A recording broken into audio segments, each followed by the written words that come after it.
All right, team, I'm here in Miami, Florida with Bro Safari, Trevor and Marc, who just won the North Americans with a race to spare, crushed everybody.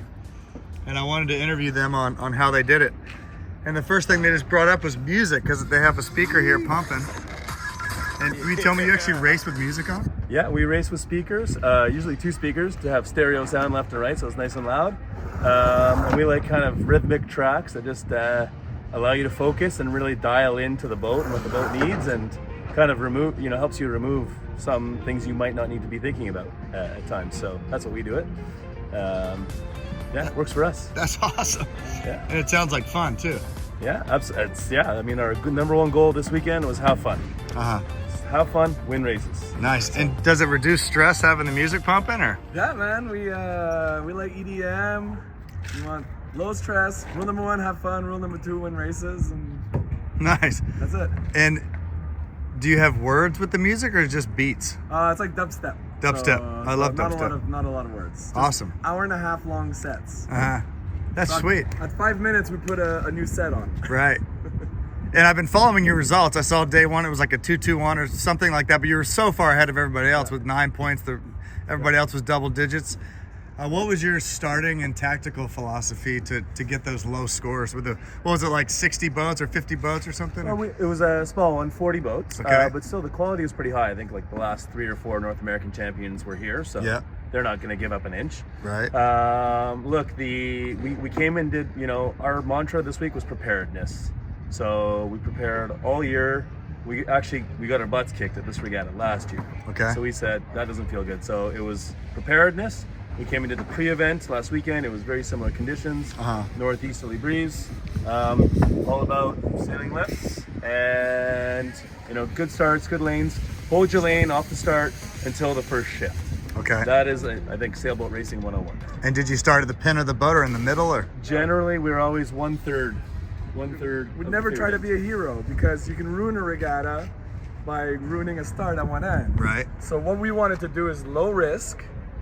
We at 4 minutes, we check the line, and then we're like a third. What if the pin's favored?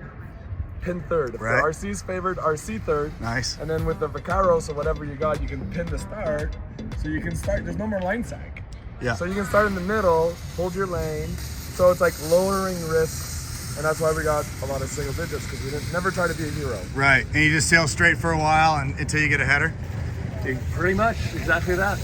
And then again, using the Vaqueros features, that when you're coming off the line, if you are on the lifted or knock tack, I mean, you should know anyways, but you have a numerical display to show you that. So yeah. Oh, here comes another boat. And how about, hey guys, Hi. How about downwind?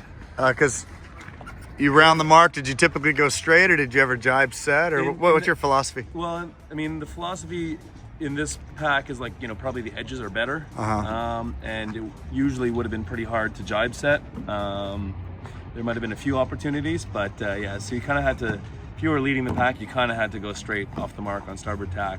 Okay. So, and again, with, Key Biscayne here, it was, the left-hand side was generally favored. So it did work out. It almost, made the rich richer. Right. But that being said, there were a few righties and a few sets of puffs coming in from the sea, so. And that's what I heard. I heard that the first day was tricky a couple days ago, whether it was the first day or not, I'm not sure. It was my first day here. I was training in Etchells. And I heard that it was often left, but sometimes right. And I thought, whoever crushed it today, which is you guys, were clued into that. How'd you sniff out the righties? Again, just that same mantra, come off the start, favorite end, hold your lane until the first shift. And then start from that first shift, start climbing the ladder rungs. Yeah, because there was 4, 5, 6 shifts per beat. Okay. So you get a tack on the knock right away, and you make it up the middle on ladders. Gotcha. Yeah. Beautiful. And I love the music thing. Can you pump it up? Is it still on? I want to give the audience a taste. Yeah. Awesome job. Well, you guys are amazing. Crushed it with a race to spare. Nice job. And thank you so much. Yeah.